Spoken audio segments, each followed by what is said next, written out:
Welcome. Hi, everyone. I am glad you're here. Not just because this workshop is happening, but because you showed up for yourself today. So whether you're newly separated or have been in the co-parenting trenches for a while, one thing I know for sure is communicating with your co-parent can feel like navigating a minefield. So one text, one word, one tone, and your whole nervous system is on alert. So if you're balancing your child's needs, your emotional well-being, and often someone else's unpredictability, it all can be very exhausting. And I know this well because I've been there and I continue to be there. And what I've learned personally and professionally is this: you don't need to be perfect. You need strategies that actually hold up when things get hard, right? Frameworks that bring you back to center, tools that can help you stay calm when your ex is doing whatever they're doing. And that's what we're going to go through today. I'll walk you through one of my most reliable frameworks, something I teach in my coaching programs and inside Split.fyi, to help you move from reactive to confident and clear, especially as we move into the holidays. So maybe raise your hand or drop a check actually in the chat if you rewritten a message to your ex maybe 5 times, or you overthink each text before you send it, or you might hit send and immediately spiral wondering if you said it wrong, or sometimes maybe you just care too much about what the other parent will say or how they will react rather than the message that you really actually need to convey. So if you're constantly trying to predict how the other person might twist your words, or maybe you're even learning to keep things so short just to avoid reaction, you really are in the right place. And you're not overreacting. You're not too sensitive, and you're certainly not crazy. You're navigating something that's really genuinely hard, especially when your co-parent doesn't communicate like a teammate. So in this workshop, I'm going to walk you through a simple but very powerful 5-step communication framework, one that will help you find your words again. You'll leave with practical tools and you can use immediately, even in intense, high-stress moments. And language that protects your peace while still getting things done, whether you're dealing with silence, blame, or just pure communication fatigue. This is definitely for you. So let's give your nervous system a break and your voice a little structure. So we shall. Before we dive in, I want to share a bit about who I am and why I do what I do. So I'm Laila Ali, a certified divorce mediator, divorce coach, and I'm an amicable divorce coach as well, co-parenting expert, relationship coach, and the co-founder of Split.fyi. I'm also a mom to a teenage daughter who definitely is my biggest teacher. She teaches me daily about patience, boundaries, and a lot of love and humor. My path here wasn't so straightforward. I became a mediator and a coach because of my own divorce, which happened while I was pregnant. I was blindsided, completely blindsided, scared, and suddenly trying to navigate a legal system that felt so cold and disconnected while being a new mom. So I remember thinking, how am I supposed to make big decisions, right, with someone I can barely talk to without spiraling? So I got curious. I became a mediator really to understand the system and to understand my own capabilities. Then I trained as a divorce coach so I could help others, not just with divorce logistics, but with the emotional reality of separation, communication breakdown, boundaries, self-trust. And now I teach divorce coaching at the CDC, which is a certified divorce coaching program. And my specialty, the area I've seen change lives over and over, is the co-parenting communication dynamic. Because once you learn to speak clearly and calmly, everything else gets lighter. And that's what today is about, giving you one framework that might help you do just that. So let's talk about this framework. I call it the C.L.E.A.R method. So let's get clear. It's simple, but it works, especially in real life tension, not just in theory, right? Here's what it stands for. C is for clarify your intent. L is for lay out the facts. E, explain your situation. And A, ask for a specific outcome. R, request dialogue. So it's not about fixing the other person because we can't do that. It's about helping you communicate in a way that reflects your values, even when you're triggered or tired. This framework is your anchor when things get messy, especially during the holidays when expectations, traditions, and emotions all collide. So I'm going to just go over it one more time. The C.L.E.A.R method. C is clarify your intent. L, lay out the facts. E, explain your situation. A, ask for specific outcome. And R, request dialogue. Now we're going to dive deeply into them.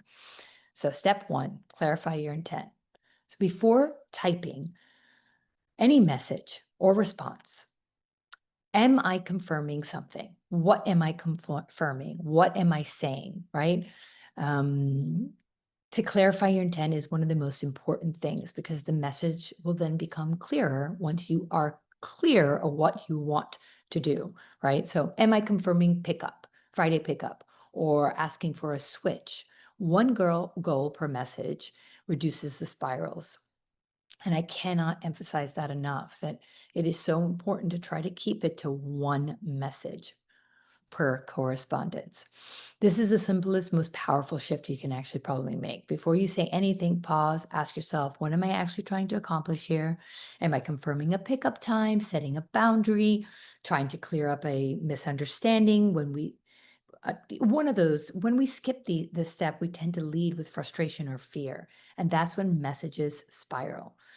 But when you get clear on your intent, your message becomes purposeful instead of reactive.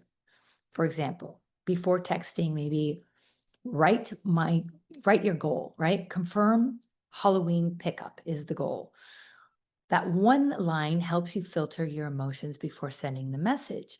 Clarity reduces the overwhelm because when we know, or when you know your purpose, you stop defending and start directing.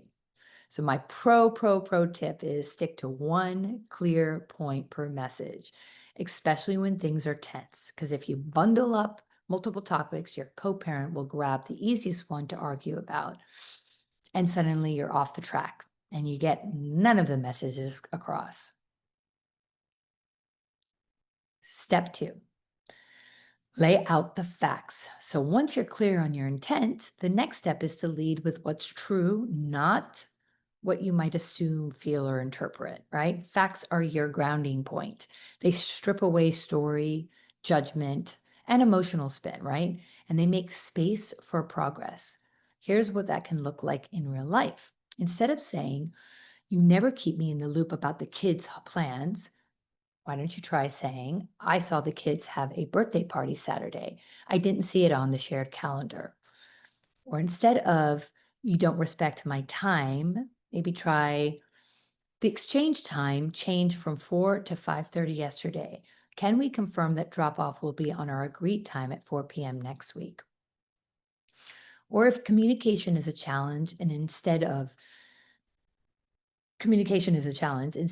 you always ignore my messages, try, I sent a message about the doctor's appointment on Tuesday and haven't heard back yet. And since we're heading into the holidays, maybe it sounds like this. Instead of, you always take over Halloween and leave me out.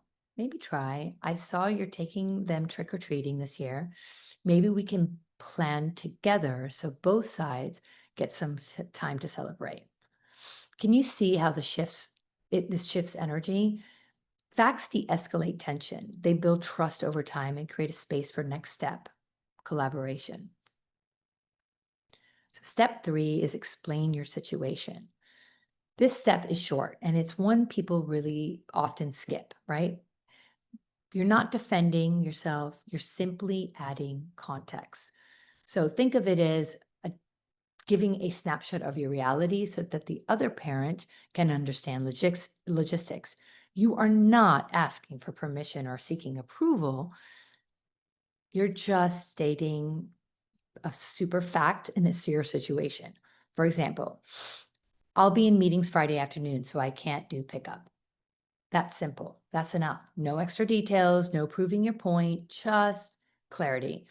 You might say also, the kids have a school event Thursday night, so I'll keep them a little later to drop them off.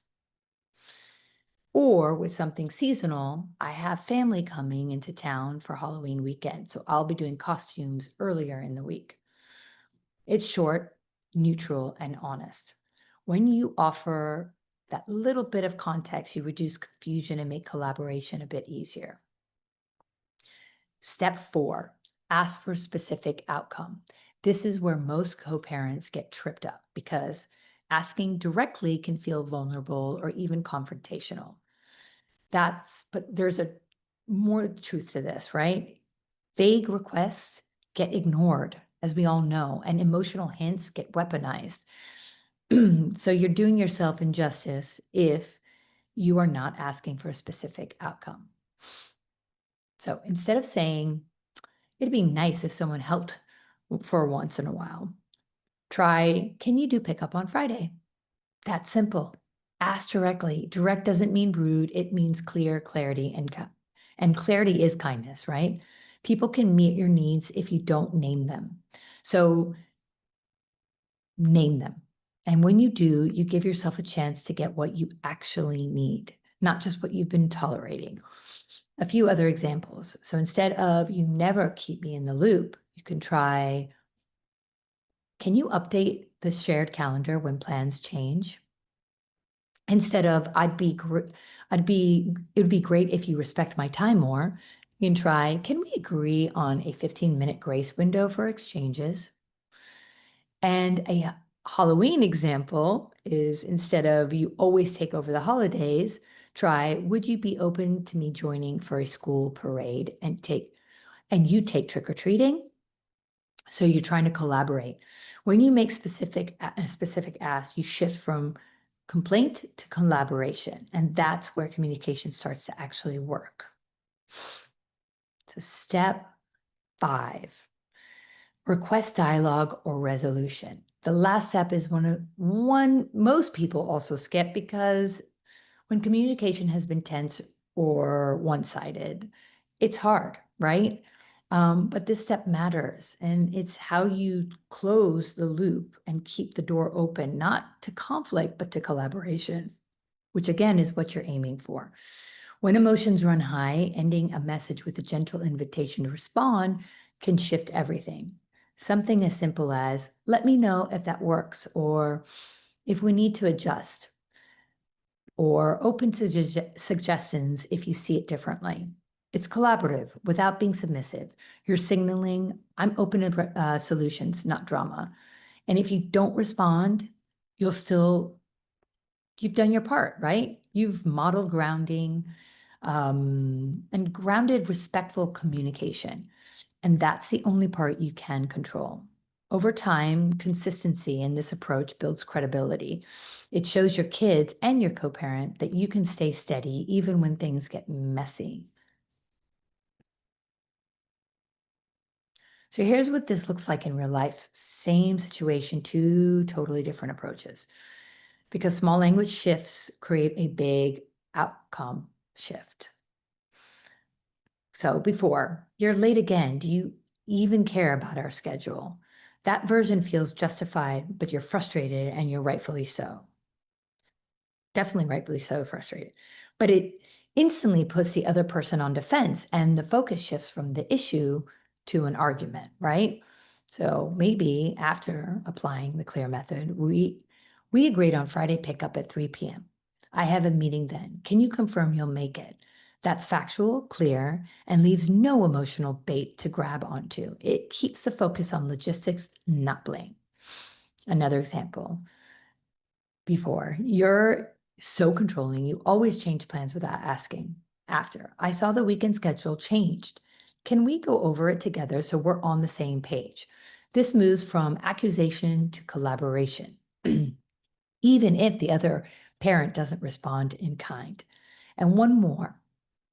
Before, you're ruining Halloween again. Why can't you ever let the kids enjoy both parents? After, clear.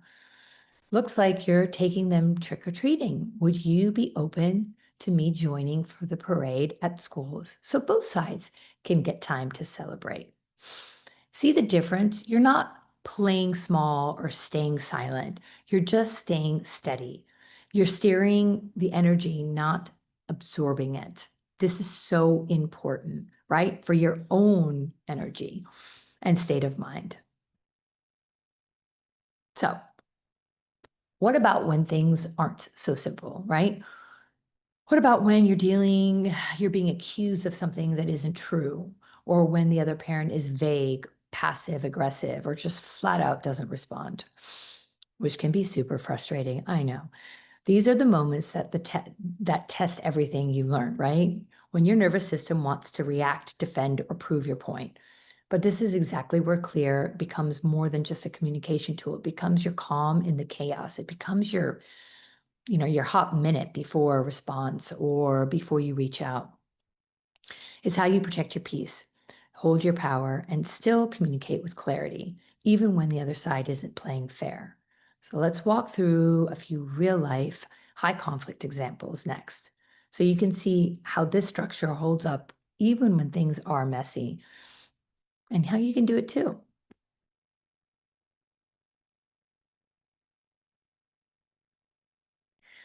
Okay, let's talk about one of the most emotionally triggering moments in co-parenting, being accused of something that isn't true.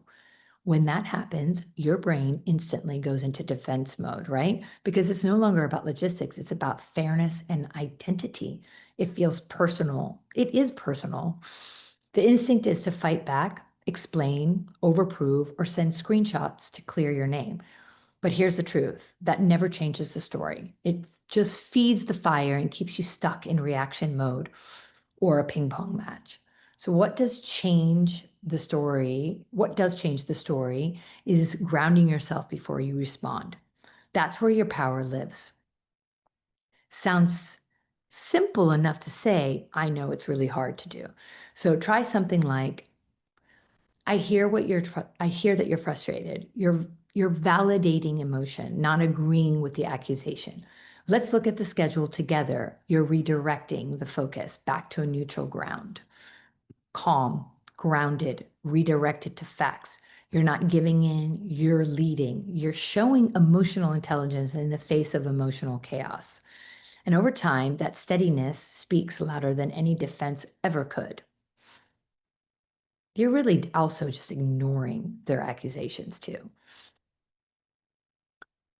And then there are the quieter kinds of conflict, the ones that don't come as accusations, but still hit just as hard. Let's talk about the two communication patterns that show up all the time in co-parenting, the passive and aggressive comments and complete silence. That's a killer. Maybe it's like a jab on, wow, must be nice to always get your way. Or maybe it's follow up number 3, and you're still waiting for a response. Great. And it's crickets on the other side. Either way, it hits the same nerve. You feel dismissed, provoked, or like you're walking into a void, and your nervous system lights up, wanting to call it out, defend yourself, or shut it down. But here's the shift. Instead of reacting or matching their tone, this is your chance to stay grounded and redirect. Try something like, I want to make sure we're on the same page and working toward what's best for the kids. If something feels off, I'm open to talking it through. That one message does a few key things. It brings the focus back to your shared purpose and your children. It opens a door, but not on their but on your terms. And it holds your boundary without inviting more drama. Because passive comments and silence both trigger the same wound, rejection, and you feel unheard, unseen, maybe even powerless. But the truth is, these behaviors feed off your reaction. So when you respond with calm structure instead of emotion, you stop feeding the pattern. Something as simple as, please confirm by Friday, gives clarity and closure, structure without pressure. And over time, these micro moments build your confidence and lower that constant anxiety spiral. You realize you can't control their behavior, but you can always control the tone of the room.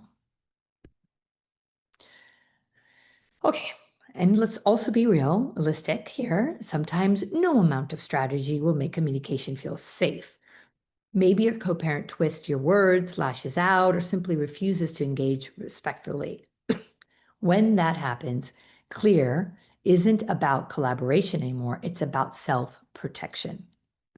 This is where your words become your boundaries. These phrases aren't cold, they're clean. They draw the line between engaging and enabling. You're not being difficult, you're being disciplined about your peace.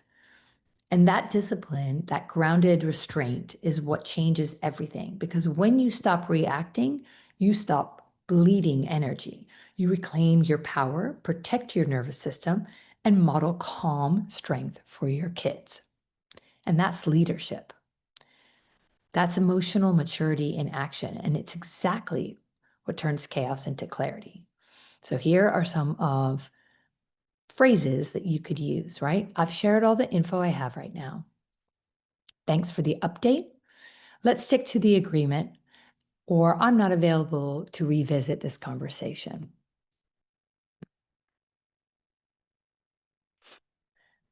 So, on that note of speaking of emotional discipline, let's talk about the holidays, the Super Bowl of co parenting triggers. What used to feel joyful can suddenly turn into a scorekeeping match.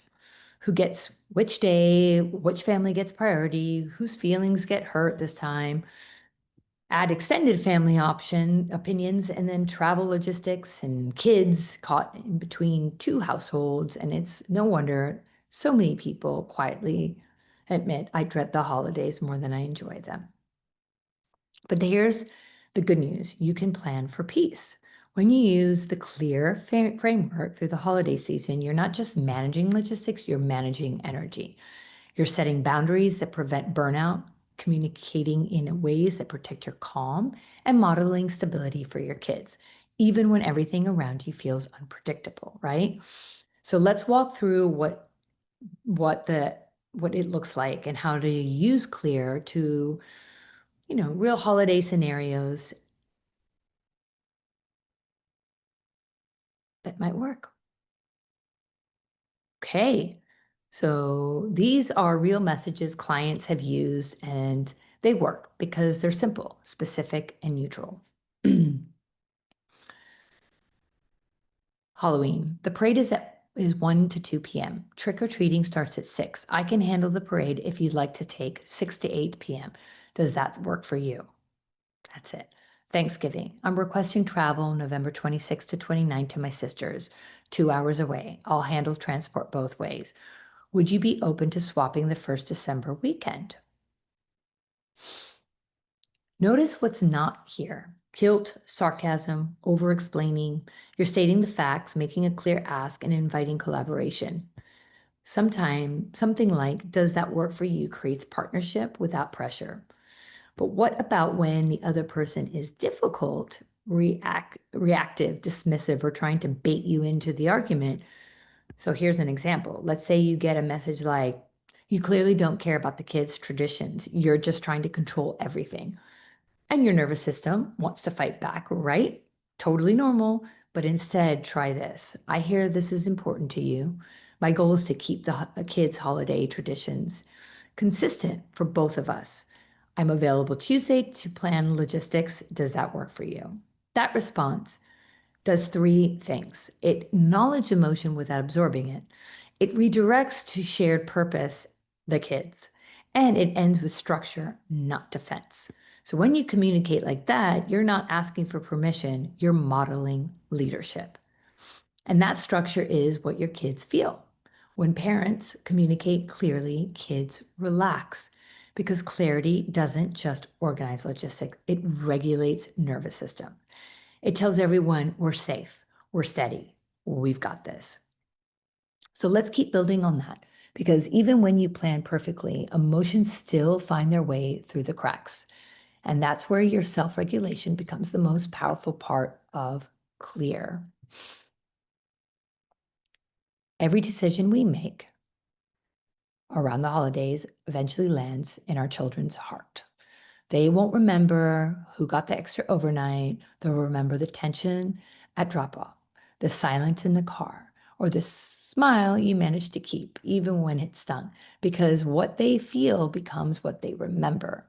So when you stay grounded, you're giving them something bigger than any gift. You're giving them emotional safety, and that safety becomes their stability. So before we move into the next section, I want to talk to you about what happens when that safety gets tested, when your child becomes the messenger, the go-to in between, or the emotional barometer for both homes. Because this is where calm communication turns into real leadership. And it's where your self-regulation stops being a skill and starts being a legacy for them.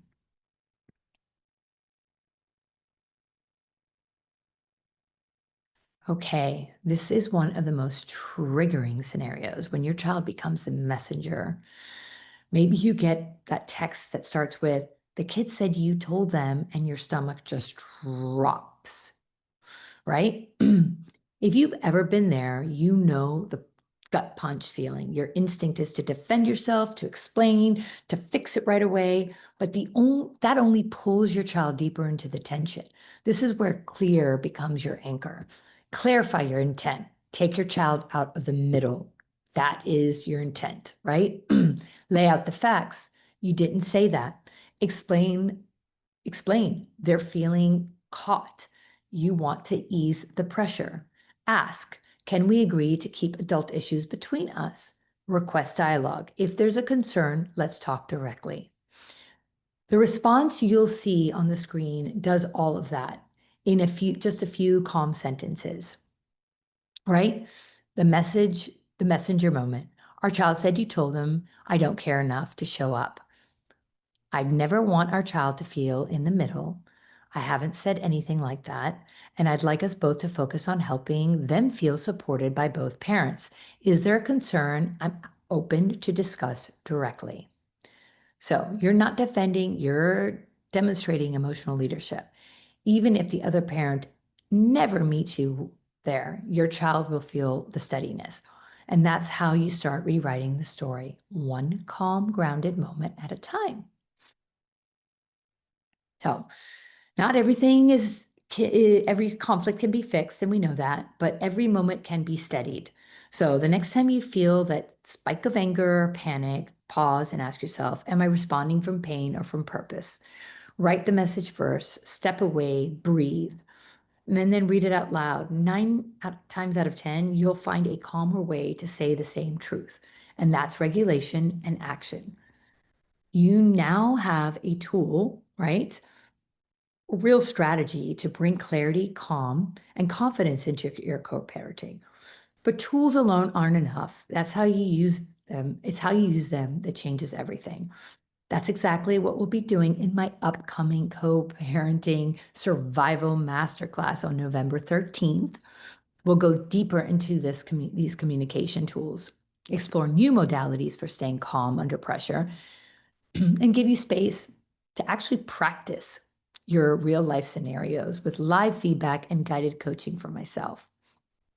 So you'll leave not just knowing the words and the ways to say things, but feeling steady enough to say them no matter what comes your way. Because co-parenting doesn't magically get easier. You do get stronger, you get steadier, and you get clearer. And that steadiness, that's the change. That's what changes everything for you and for your kids. So if today's session felt like a little breath of fresh relief or a reminder that you can do this differently, then I'd love to invite you to take the next step with me. So on Thursday, again, November 13th at 9 a.m. Pacific, I'm hosting the Co-Parent Survival Masterclass. It's a 90-minute hands-on workshop where we'll go deeper into emotional regulation, boundary setting, and clear, confident communication. We'll unpack more tools and language for navigating high conflict or manipulative dynamics, the kind that really test your peace. And you'll get real-time coaching with me, downloadable scripts for both holiday and everyday communication, and a space to practice your toughest scenarios in a supportive environment. So the goal is simple. You leave with a plan you can actually use, messages written, mindset steady, and your energy protected for the season ahead. You'll get the registration link in the follow-up email, so please look out for it right after this call. Take what you learned today, keep practicing, and when you're ready, let's keep building on this together. And also, before we wrap up, I want to talk to you about what support actually can also look like when you're in the thick of it, or when you're tired of second guessing yourself or just trying to keep the peace. Because at Split.fyi, we meet you right there. Here are a few real examples of what members bring to our sessions. Someone shared a passive aggressive message from their co-parent together. We really crafted a calm, firm reply that protected their structure and their energy. Another member said, I need to ask for a schedule change, but I know he'll react. We use the C.L.E.A.R method, neutral tone, clear boundary, and a plan B if he ignored it. And sometimes someone just says, I'm not sure if what's happening is even okay. We unpack the dynamic, red, the red flags, and help them take thoughtful information and next steps. This isn't theory. This is happening every week inside Split.fyi, in coffee talk, in office hours, in our private group chats. People aren't just venting they're not venting just to vent. They're strategizing. They're walking away with messages they're proud to send, and a sense of calm they can carry forward, and a sense of camaraderie, which is super important. So again, you don't have to be perfect in this. You just need a place to practice, refine, and grow stronger over time. And if you're craving that kind of consistent support, that's exactly what we do in Split.fyi community. So as a thank you for being here today, you'll get 15% off your Growth and Thrive membership. Just use the code SPLIT15, and that gives you full access to live coaching, community connection, and ongoing guidance. So you never have to white knuckle these conversations alone again. The details and the link are in your follow-up email, so no need to rush or take notes. Just know you have a place to land when you're ready. So let's take one final breath together. Inhale for clarity, exhale for release. And you just spent this time learning how to bring structure, steadiness, and intention into one of the hardest parts of life, is co-parenting through tension and difficulty sometimes, and that matters. So whether you decide to join the masterclass, connect inside the Split.fyi community, or simply just start using what you learned today, remember this: every clear, grounded message you send changes the story for you and for your child. And if any questions come up after this, please reply to the follow-up email, reach out directly. I love hearing how these tools are landing for you and what you're navigating next. Thank you for showing up for yourself and for your kids, and for the version of you that's learning to lead with calm, grounded confidence. You're already doing the work, and that's what counts. I'm going to leave this up for you as a reminder if you want to just take a snapshot of it, and a reminder for what C.L.E.A.R stands for. Thank you for attending.